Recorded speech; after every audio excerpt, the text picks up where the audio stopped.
Yo, welcome back, everybody. This is Commentary. You're here with Ryan. And Delmar. Yo, we have a special guest with us. What up, Lavar? How's it going? Everything's great, bro. Welcome to LA. Thank you. It's my first time here, actually.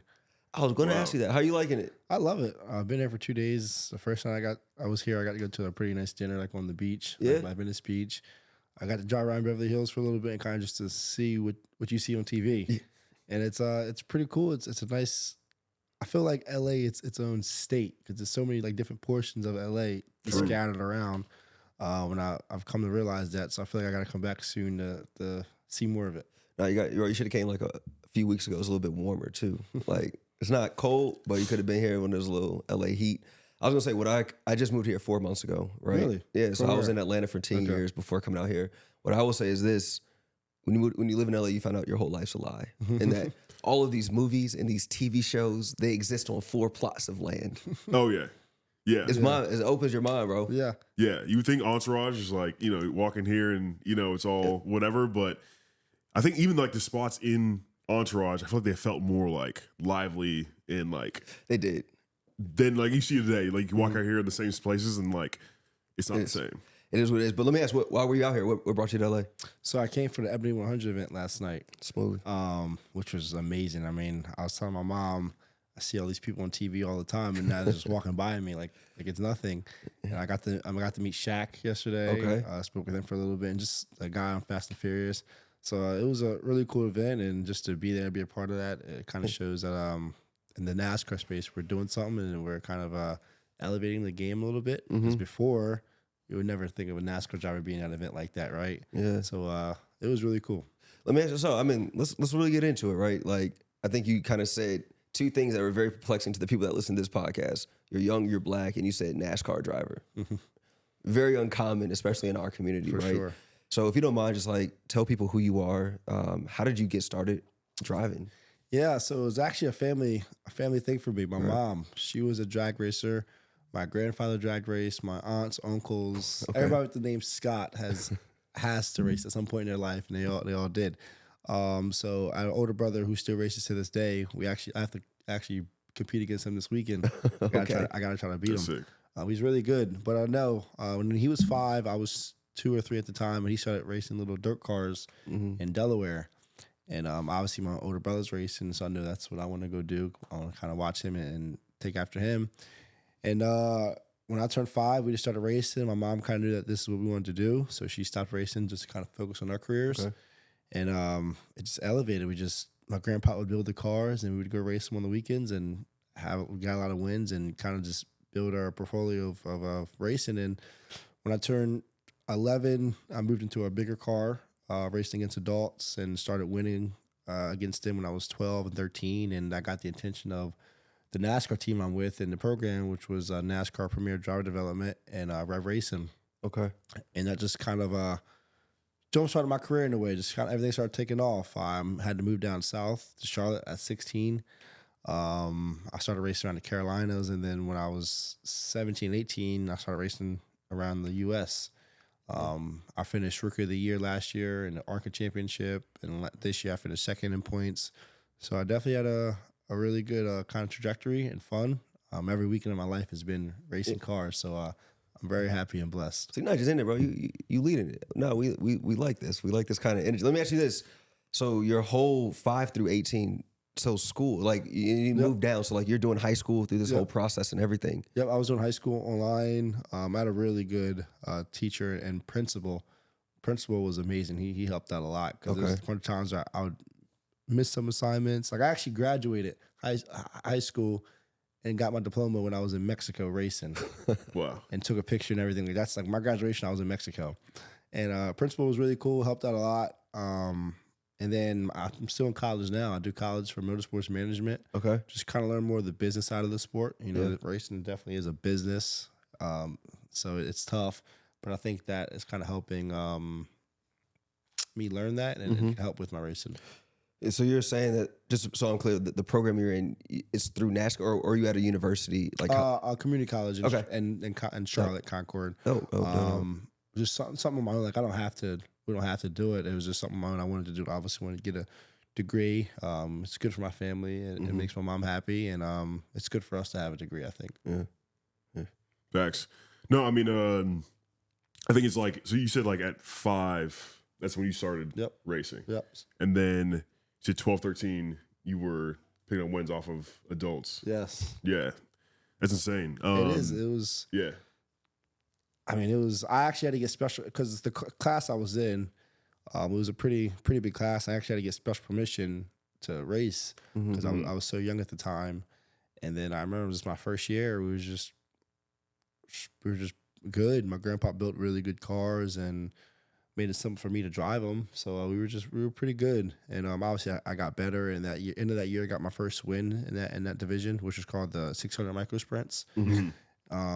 But yeah, it was just my first time like ever driving anything. I was 3. I used to sit on my grandmom's lap and like kind of drive the golf cart around the field. Yeah. And then when I was 4, I got put into my first race car with no engine, and they would just push me around the racetrack so I can kind of have a feel for the steering wheel, what it feels like. So they done everything they could do to make sure I was successful. So it's all props to them. Yeah, how can we watch this weekend? What do you watch? I think this weekend I got to figure out. It's going to be on it's a dirt race, so it's not. I'm not racing like a NASCAR. It's a local dirt race, but it's a really big race.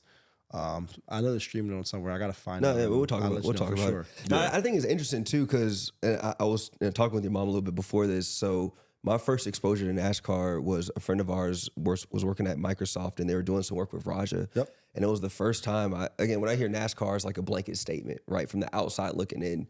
And then you get in it, and it's like you realize it's a truck series. There's like the actual Xfinity series, and so you talked about it a little bit, when you were 5, and then you kind of moved up to like 10, 11. Talk about like the development, like how you transition different cars, and like what that actually means. So for me, it's good because I grew up racing dirt cars, and now obviously racing asphalt and dirt. I recently, past few years, I got a go-kart and I do the road course racing now to kind of learn and be better at that. But yeah, a NASCAR has like 3 main. They have 5 total. Whether it's the late models, the Advanced Auto Parts Weekly Series late models, the ARCA Series, then the Truck Series, Xfinity Series, Cup Series. Cup Series, like your highest, like your Kyle Bushes, Kyle Larson, Chase Elliott, those guys racing the Cup Series. Top drivers. And you have your Xfinity Series drivers, which is I raced Xfinity Series this year twice at Dover, which was my debut, and then St. Louis. Just another second tier stepping stone. But I mean, the Cup drivers every weekend they're racing the Xfinity Series and the Truck Series. So it's a very diverse field. You're always racing around somebody that's in that Cup level. So it's really good to kind of get that experience and see how they race.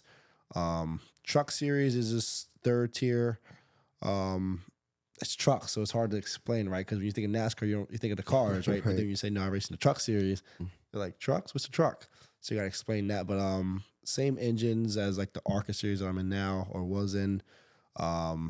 Body is the shape of a truck, so all the aero is different. The way they race is different. Very aggressive drivers. A lot of the younger drivers are still in the Truck Series just because it's like the 3rd step up. Right. But it's still a really good and competitive series. That's what Raja was in this year. And then I did race in the ARCA Series full time, which was, it's like we race at most of the tracks that all the Cup Series go to, but some weekends they could be racing in Atlanta and we would be racing in Ohio somewhere. I got you. So it's a really, really diverse schedule. I mean, we go from asphalt. So sometimes we had dirt racing, sometimes we had road course racing, short tracks, super speedways, 1.5 miles. I mean, it's NASCAR. They definitely just throw you out there and you got to go figure it out.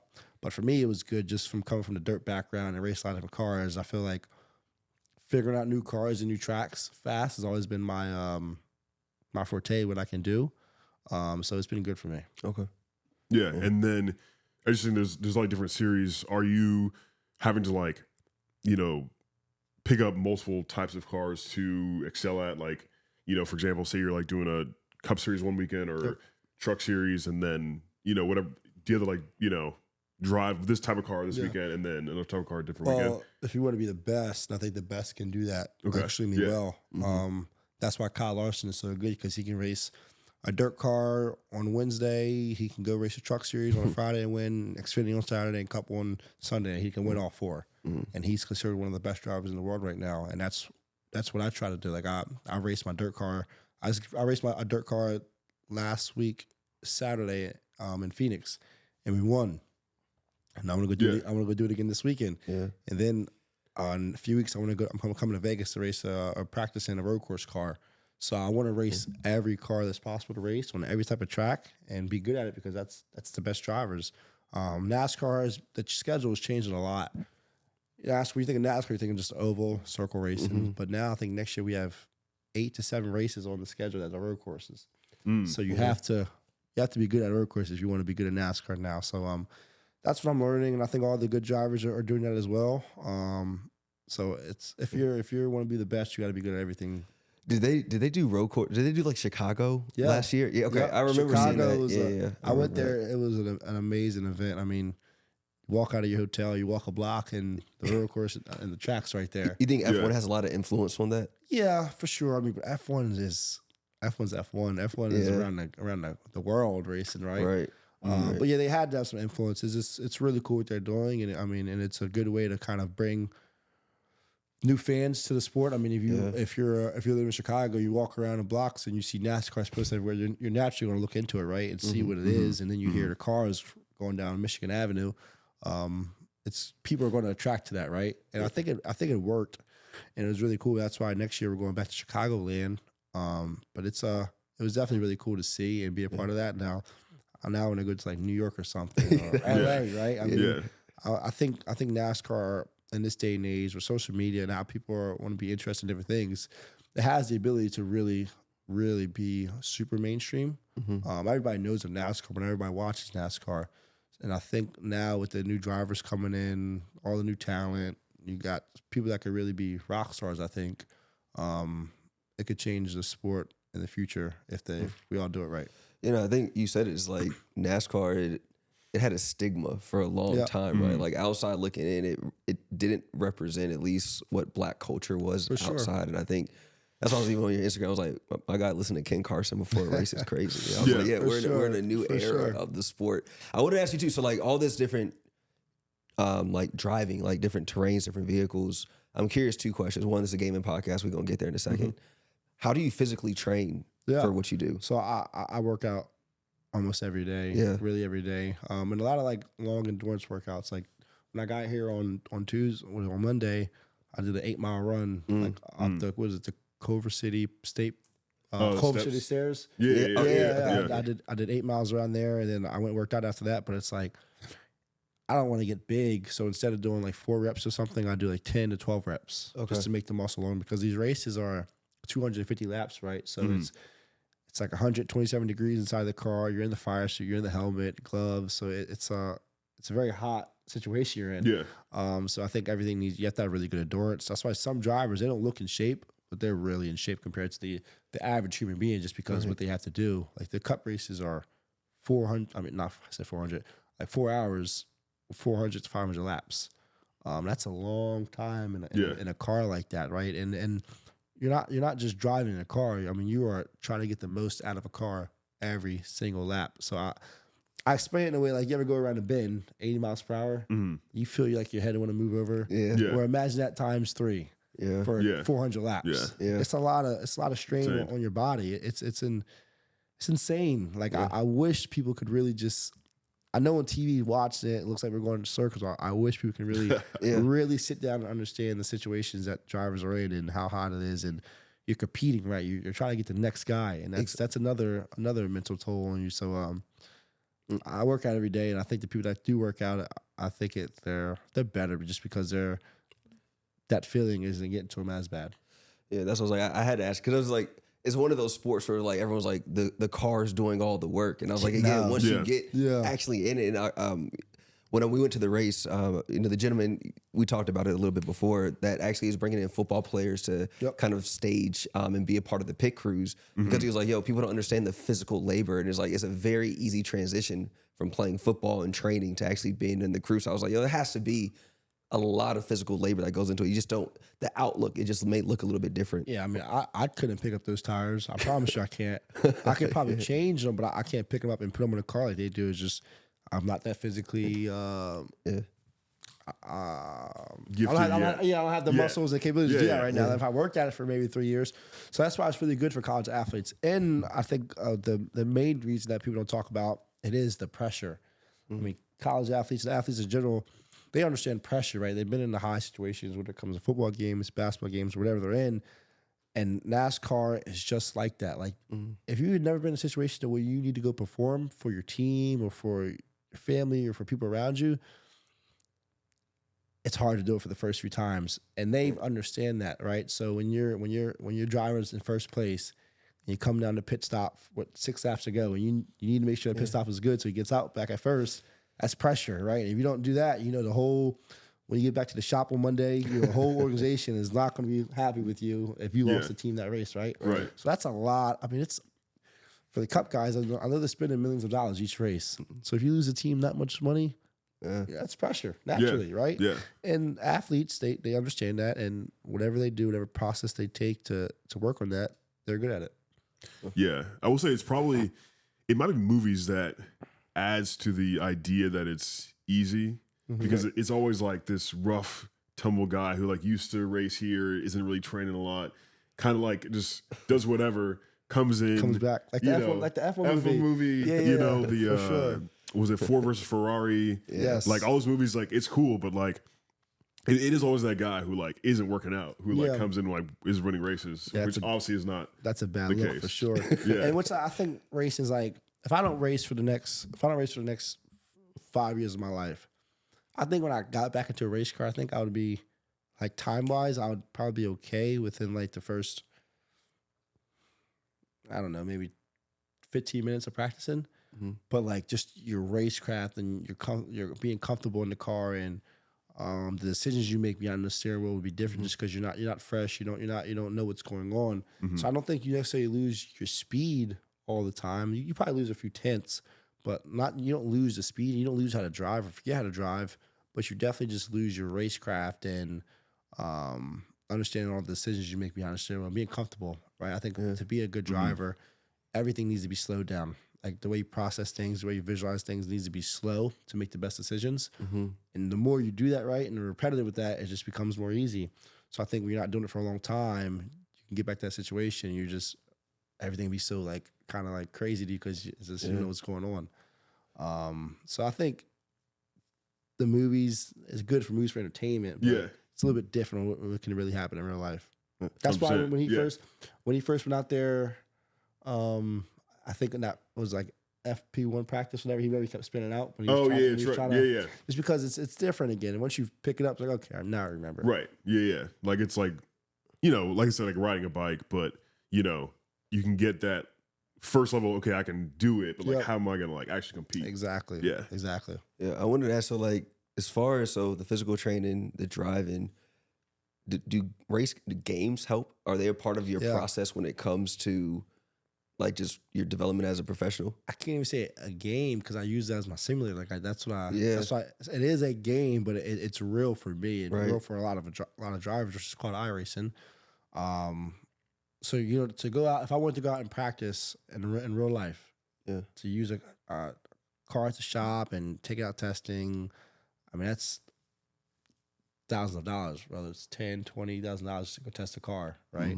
Where an iRacing is a simulator that I have at home, and any track that I'm going to that weekend, my car, I can plug it in and change the setups, change different things, and go make laps as much as I want to.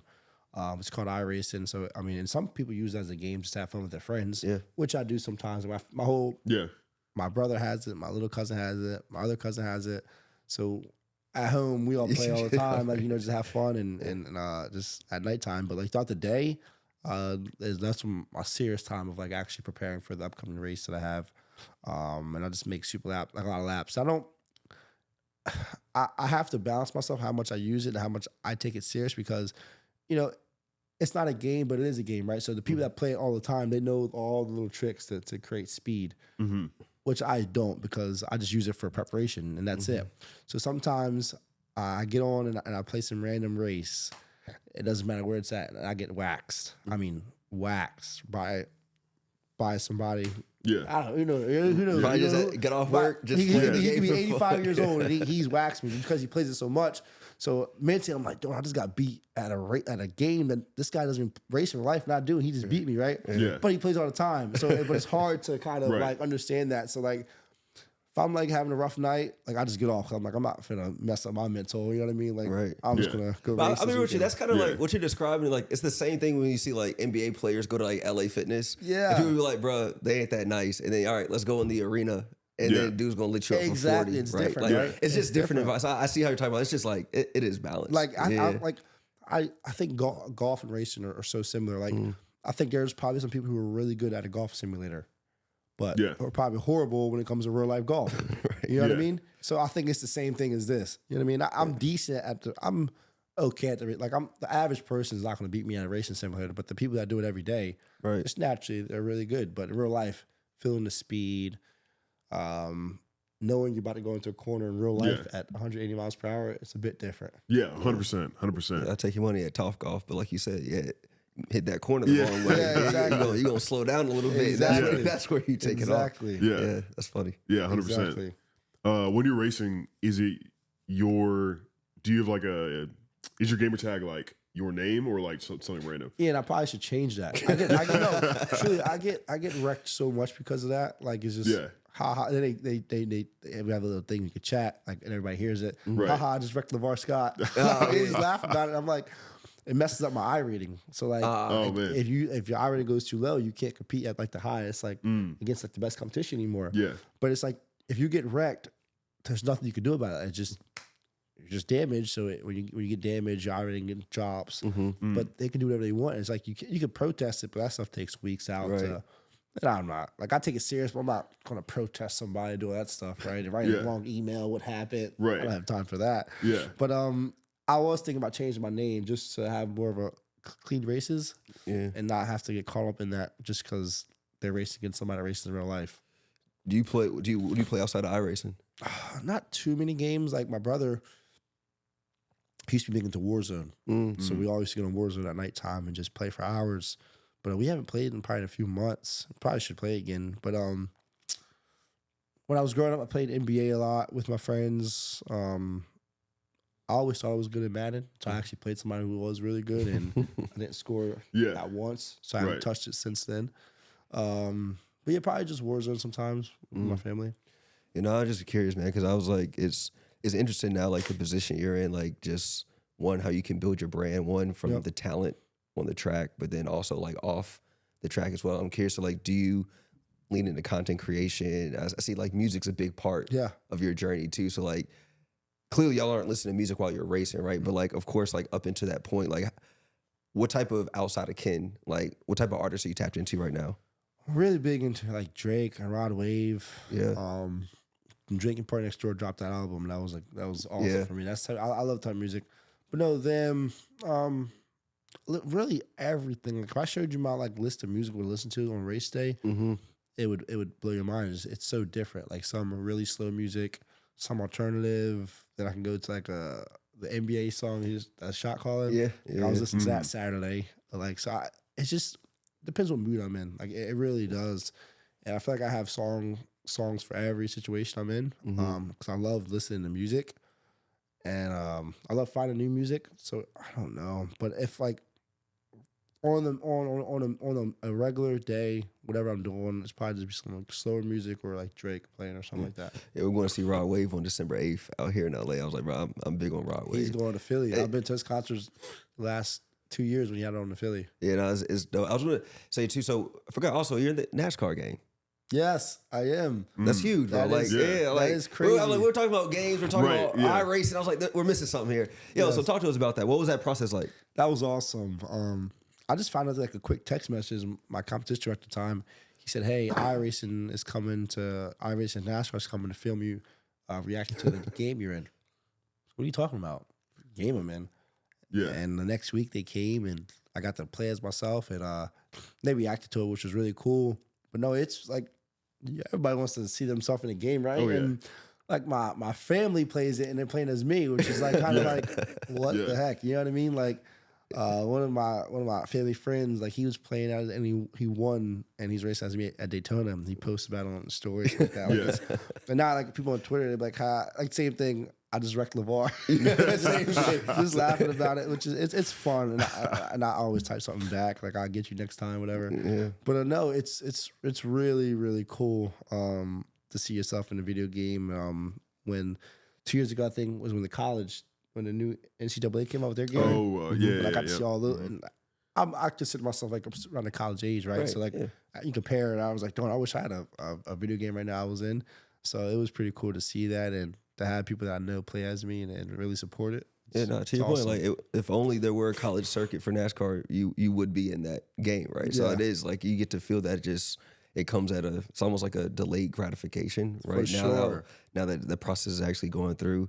I was like, hopefully, bro, there's more to come. But I was like, it's exciting because we didn't really get much to talk about it, but like our entire company, right, that we're working on and why this podcast exists is kind of twofold. Is one, to shine a light on the gaming industry as it relates to like people of color and how they participate within it, but then also bring on people that are doing extraordinary things that leverage gaming as a part of the process. Yeah. Because like this conversation for us is long overdue. This thing is just a matter of time. So I think it's really dope just to see how you're using iRacing. I was actually my question. Yeah. You talked about it earlier, like, when I go out and train, I was like, damn, bro, that sounds like a lot of time and like money. Yeah. And then when you bring up the iRacing piece, you mentioned like the levels there. Would you ever try and compete in like, I know like iRacing has their own championships. I want to and would in the future, but like just right now the schedule that we have, there's no way. It's like what's a pretty big game? Fortnite. Yeah. The people that run Fortnite every single day and learn how to build fast and jump off and shoot and build something again, they're the best. There's no way you can beat those guys, right? It's the same with iRacing because, I mean, they play it every day, especially the cook drivers. That if you don't have the time to be on every day and practice, you're not going to compete. It's just there's no way. And just in season, be at the shop every day, working every day, meetings, traveling for different engagement situations with kids, things like that. There's no time to be on it that much to compete at that level. But maybe one day in the future, I would definitely love to because I love games. When I was younger, there's a game I love like stealth games, like stealth shooting games. Like there's a game called Splinter Cell. Mm-hmm. Yeah, that was my game. That was my game. We're old enough to remember that one. Yeah. So like games like that I've always loved, and I don't know why. I've always played like the stealth shooting games. So I always loved it. I just now in this time and age right now, when I'm doing NASCAR, is just the time it takes to be competitive and be good. So much that I just can't. I won't be able to compete at that level. Yeah. I was going to ask you mentioned like you're doing your degree right now. I would be curious, like, so outside of racing, business wise, like what has your interest? Like I see you, are you you into fashion? I'm trying to, I want to get into fashion. I want to get into modeling some and we've been working on that this past few months actually. I think I'm going to do it, which is going to be really cool. Bro, make it happen, bro. No pun intended. You in the driver's seat. I was like, I was like, you literally whatever you got. I was like, this is my advice always to like the young bro. You have a lot of people, moms, dope people around you. I was like, bro, you have so much like to leverage right now. And I was like, just even the way the world is operating and how they want to connect with talent and stuff. I was like, bro, you said you want to be in fashion. I was like, don't want to be, bro. Just get in that job. Yeah, I'm trying. I'm trying. I took some pictures yesterday. We got some stuff coming out. It's pretty sharp, so I can't wait to share. I'm trying, and it's a why not situation. I mean, I think I can do it, and I love clothes. I love dressing nice, right? So why not? That's smooth.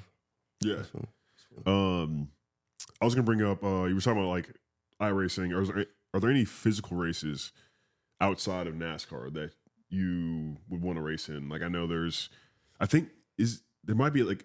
In Carolina, there's like a 24-hour race. Yeah, so they have I think the go-kart tracks do stuff like that. For sure. Like I want to move up into the dirt rinks and race like the bigger dirt cars, like sprint cars, dirt midgets. I want to definitely do some asphalt racing. Not asphalt, road course racing, but it's like a Trans Am, like TA2 or just TA cars.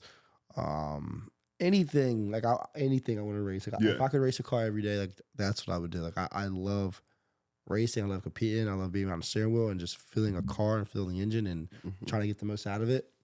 And sometimes to a fault. Sometimes I want to do it too much where I make a mistake because I'm pushing it so hard.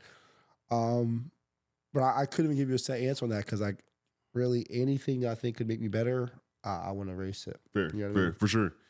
Anything. Yeah, I think another big thing that we always talk about here is Carson, Yeah. right? Yeah. And like, there's a lot of kids who, after seeing Kai do what he does, have decided they want to be a streamer too. Yep. So it's always like, I think, really important when there is somebody who is of color who's in something that may not be as widely known yet, because then there's like, oh, this person can give me the opportunity, right? So I know you said you've worked with kids, whether that's for your own events, maybe for NASCAR stuff as well. Do you see like a lot more kids of color, like, showing up and like being part of it? I seen it. I was at the dirt track 3 days ago, and this kid and his grandfather walked up to me, African American, and they're racing. I mean, we're in the middle of nowhere in Phoenix, and another African American kid was racing, walked up to me, knew who I was, and had a big chain on his neck. Like, he cracked me up. I told him if I wanted to race, I wanted his chain. But there's definitely a lot more now, and I get DMs and messages every day with kids just wanting help, right? Where to go, what to race, and I think social media now, like, just you have a more opportunity to see things and find interest in what you want.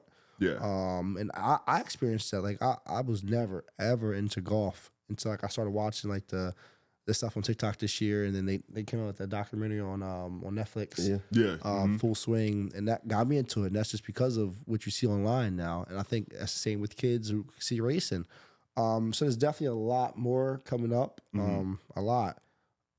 We just got to figure out a way to get us all there. And because racing, I was so blessed to be in the situation I was in when it came to like my success at the time in 2019 with my dirt cars, and then the way the program I was in was open and having new applicants and people come and try to compete for the combine, because that was the only way I could do it. I mean, it's so right. Like right now, this time, like I'm trying to find sponsorship dollars to go race next year, and if I don't find it, who knows what's going to happen, right? I think that's the situation a lot of kids are in.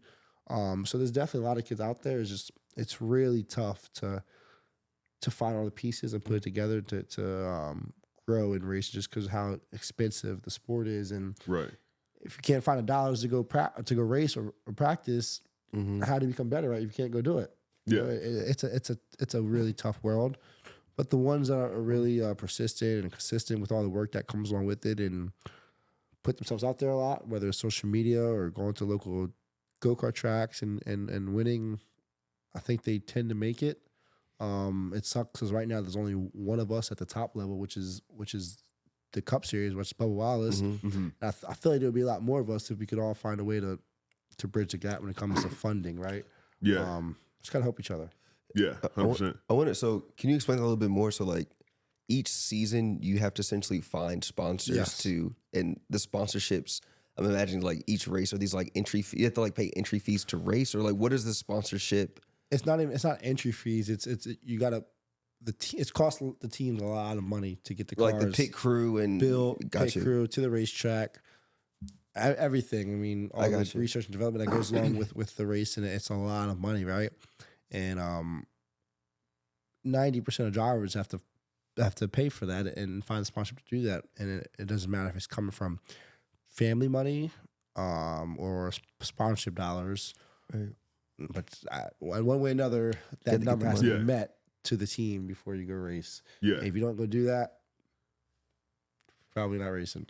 So is it on the onus of like literally the individual drivers and their teams around them to bring all that in to support a season? Gotcha. So like, I'm just like, I'm not used to that. Like it's not, some teams help out. Like they're like, hey, if you can find this amount, I'll get my partners, blah blah, and figure out the rest. Got you. So that's some situations, but some teams sometimes it's like, hey, we need this much, and it has to be by this date. That doesn't happen. Like I wanted to race in Phoenix, the NASCAR race this past weekend, but I couldn't get all the sponsorship dollars situated before the deadline, and I lost the ride. So what is, not like a specific, but like what is for like the Phoenix race? Like what was the number like 80,000 to get to, race. And that covers everything, everything, the travel, the transportation. I got you. Yep. So I did not know NASCAR worked. Now if you do I'm trying to race a 33 or 25, 20 race schedule next year. Mm-hmm. So now you can do that times 100,000. So basically what you're saying is like, it's not even just the barrier to get in. It's also the next barrier, which is you can get in, but you still have to find the means to make it. Right. Understood. Yes. So I'm like, It's insane, man. Yeah. It's Okay. insane. Like that's to be a race car driver. I think it's so much more than people like. You have to find millions of dollars. You have to go. Hopefully, the team you're taking it to is a good team and good people around you to go win races. Right? They can build you good cars. Hope your cars stay together, and then hope you're a good driver. You can go learn to be a better driver. Right? And it's you could. Racing's tough. Racing's a tough sport. Yeah. But, that's the ones that can just kind of mentally stay strong through it all, hopefully they all make it because I hope so. And I'm in that situation now, and I think I'm staying mentally tough, knowing what it can be if I get through this situation I'm in now. But it's definitely tough. Yeah. Only reason I'd heard about it before because I think Checo for Red Bull, one of the reasons they brought him in was because he had sponsors attached. Yeah, bring it to the team. It's every Interesting. It's besides a few of the Cup drivers and maybe a few Xfinity drivers. I mean, maybe not the driver, but somebody around the driver is bringing money. It's just the way it is. got you. Yeah. Are there any ways that number comes down in the future? Like, If it's in the future, yeah. I don't know. So right now, NASCAR is in a situation, a lawsuit with Michael Jordan's team, 2311, and what the teams want is more percentage of the TV dollars that they're getting. Right. So maybe if that happens, maybe the teams won't need as much money from the drivers, right? Because they already have more of the income coming in from NASCAR, where that comes down. Yeah. But yeah, I mean, there's a lot of teams out there that really want a particular driver, so they say, hey, if you can at least bring this, we can cover the rest. Gotcha. Because they already have partners and sponsors along. So, I mean, hopefully it comes down because it definitely needs to come down for me. Yeah, right. It needs to come down today. Gotcha. So, I hope and pray. Yeah, truly. for sure. Yeah. No, that's interesting. And I think the reason I'm glad we talked about this, like it also just reassures like why media, especially for like Black athletes in non-traditional spaces, is important because sponsorship at the end of the day is really driven by.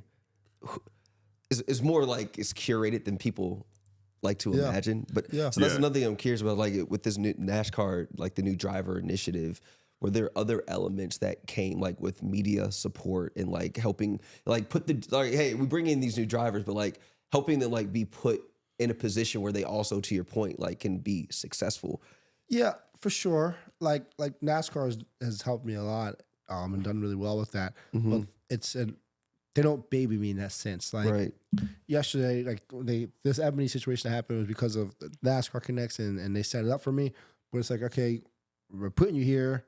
Now you go make the most out of it. Right. So like yesterday there were some CEOs that I wanted to meet and I got to meet them just because I've had that the goal I had and I went and did it. But like I didn't have to do anything. I could have just went to the event and I'm at the event and I left. Right. So they put you into situations, but it's up to you to go get it done and align yourselves with the right people. And that happens all the time. Like I get to travel a lot to work with kids.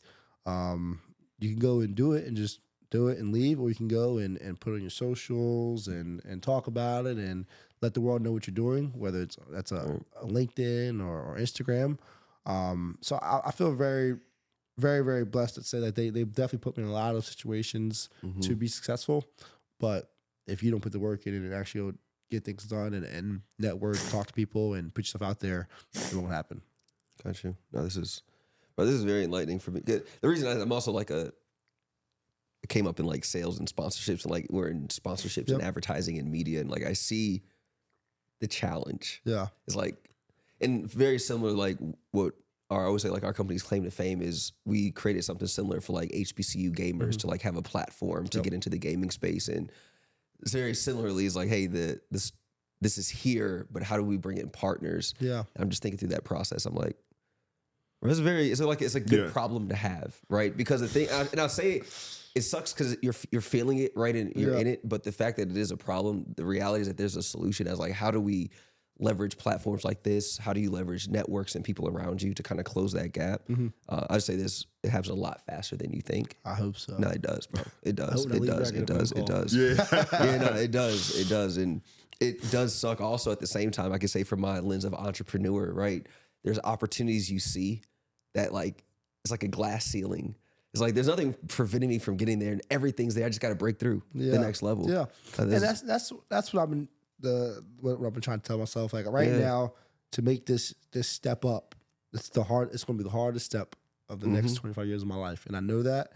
And I feel like once I make the step and get into that bigger series full time and do what I need to do, whether it was the media, social media stuff, like I feel like more of the partners was just it's going to just naturally happen, right? But just finding those few partners first to just get me there, Right. That's going to be the hardest step. But it's all. Who are some of the dream brands you want to work with? If you had like, yo, I got my top 3. I don't know. I can give you like the generalized, like I want to work with fitness brands, Okay. fitness and health brands, some really cool fashion brands I work with. I don't want to give a top 3 and then all the other ones that want to work with me don't like that answer. And That's not fair. work That's with me, fair. you know what I mean? Yeah. I was gonna say it's the opposite effect. Usually, I say you gotta put it in the because it's one or two things that are going to happen. The people that you want to work with are going to hear it and they'll be like, "Oh wow, we didn't know about this," and let the algorithm do its thing. And then the other side of it is the competitors are like, "Well, why doesn't he want to work with us? Let's try and get in." Like what I'm saying is like the brand sponsorship world is very weird. Whereas like people want to be first, but they also don't want to be left out. Yeah. So it's like it creates this like double entendre of like this really interesting effect. So yeah, no pressure. I was like, it was not a pressure question. Nah, Like, for me, it would definitely be like it'd be like some like clothing. I love like fitness clothing, and like that would be perfect for me. yo, And then, Nike, like, are you listening? Nike's tapped in Nocta? somewhere, huh? Nocta. Under Armour. Bro, what I'm saying is you just say things, bro, and it comes out that way. And also, I say like we do a lot of work with Nike and these things. I like to hear how people are thinking about certain stuff. Nike's always Nike's Nike. We're Right? making progress, yeah. people. We're getting it out slowly but surely. It's coming. But no, man, that's exciting. Thank you. So, what else is next? So I meant to ask you this a little bit earlier. How many weeks throughout the year are you actually racing? Like now? This year I probably raced 30 weekends total throughout this year. Okay. It's obviously way more than the half the year, which is good. If I could race 52 weekends, I would. But next year, I don't know my plans yet or my schedule yet. So once I figure that stuff out, I'll let you guys know you got to come to a race. One of my 100%. races. Bro, that's what I say. Like, I would, whenever it is, let me know. Just give me a few months. I'm assuming because they don't race out here in Cali, do they? It's no races in Cali. Hey, We have actually, the Grand Prix Long Beach. No, but that's different, Yeah, different. but But NASCAR is going to San Diego Oh, really? to race on the naval base, Navy base there. Like, Wow. Actually, so was that 2.5 hours? Yeah. But yeah. you hop on the train. The train cool. It takes you ride the train on the ocean, Yep. like That's the perfect. coastline. So I yeah, didn't know. that. I didn't know it went there, but yeah. Things happen. Yeah. And then always you race in Vegas, Phoenix, which is 5 hours, whatever. So we got some here that can close you guys that come out to for sure. Yeah. Hey, bro, 100%. you got new fans here. I'm not gonna lie. Like, if we can make it That means a happen, lot. we'll be there. Let me ask you this: is there what else you want people to know? Is there anything that we haven't asked or talked about that you want people to know? No, I think that was awesome. I mean, pretty disciplined guy on just racing. Nothing too much other than that. Like I said, I'm just trying to get into the fashion and modeling industry a little bit, kind of see what I can do there. But no, just pretty straightforward, just racing driver. I'm gonna say what works for you, and I think you accept the process as it is. I'm like, how old are you? 22. What year are you born? 03. Oh, you're after. Dang, that's crazy. After 2000 is crazy. After the 9/11, 2008, yeah. After yeah. 01 is So, but You it's know like what's crazy long. for me? It's like now, like y'all think that for me. I think that for like 06 and 08. Like, if somebody says that like 06, I'm like, darn. Wait, so I'm 32. What are we, big bro or unk? They call me Onk. Nah, bro. No, The system's broken. If that's the case. I'm serious. I go home, my little cousins and everything, they all call me Onk, like I'm old. I feel bad. Like I'm really crazy. 22. Yeah, I don't even know. By your little cousin's scale, we not even on it. Yeah, we going. Well, how old are your little cousins? The main one, he's my little cousin. But he's big. Yeah. He's 18. Okay. 18. Okay. Then another one who's my little cousin too, but he's bigger than me. He's 13. Okay. Yeah, but they all call me Onk.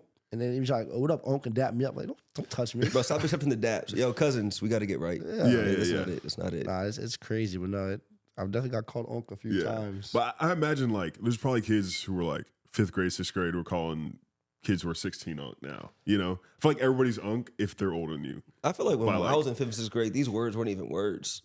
I mean, time, like you couldn't talk to people like that were that much older than you. You had to call people Mr. and Mrs. Nah, for sure. Sir. And it gets me mad because like I don't think I'm not old. But like, I know I'm 22, but it's like I'm not Onk. Don't call me Onk. Now I'll tell you but this. I am uncle though. I am uncle. Okay. Yeah. My brother just had a baby 6 months ago. Congrats to the brother. 6 months ago, yeah. So I am an uncle, but the way they say it, it's not. No, it's It's disrespect. I'm learning, bro. So I'm in this men's league, right? I played basketball my whole life. So how you be racing, I didn't make it professional. I'm here with you, right? My point is that I played a men's league now, and on our team, there's like 22, 25-year-olds, and you realize 32 and 25, they're not as close as you like to think in your head, bro. Rolled my ankle last week. Injuries don't hurt the same. Like, you don't recover the same. And then you realize, I just rolled my ankle, and I got to go to a work conference. And now you're the one person that's trying to get money, and you limping. Oh, so I'm already down bad. It's not good. So I was like, you start looking at these things, age gaps and different. But nonetheless, bro, my point in saying all this is just even hear how you talk and like how you're like you answer questions. I was like, a lot of people in 22 don't process like this. Everyone like they want it now. But I think the fact that one, you're blessed, bro. You got to grow up in it. You've seen, I'm sure, highs. You've seen lows. You've seen the consistent middle.